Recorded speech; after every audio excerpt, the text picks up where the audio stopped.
আল্লাহ পাক রব্বুল আলামিন কোরআনুল কারীমের 35 নম্বর সূরা সূরাতুল ফাতিরের 29 নম্বর আয়াতের মধ্যে আল্লাহ পাক রব্বুল আলামিন সেই তিনটা পদ্ধতির কথা বলে দিলেন।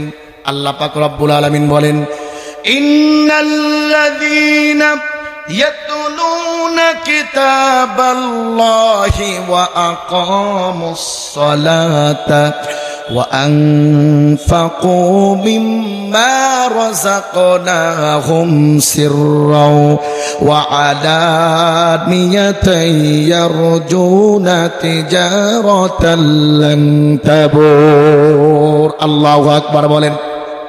আল্লাহ পাক রব্বুল আলামিন বলেন, আমি আল্লাহ তাআলা তোমার সঙ্গে ব্যবসা করতে চাই, এমন একটা বিজনেস করতে চাই যেই বিজনেসে সুন্দর লাভ আর লাভ লসের কোনো আশঙ্কা নাই, যেই ব্যবসাতে ধোঁকাবাজির কোনো আশঙ্কা নাই, যেই ব্যবসার লাভ শুধু দুনিয়াতে তুমি পাবে না, দুনিয়াতে পাবে 10 গুণ আর আখিরাতের ময়দানে পাবে 700 গুণ।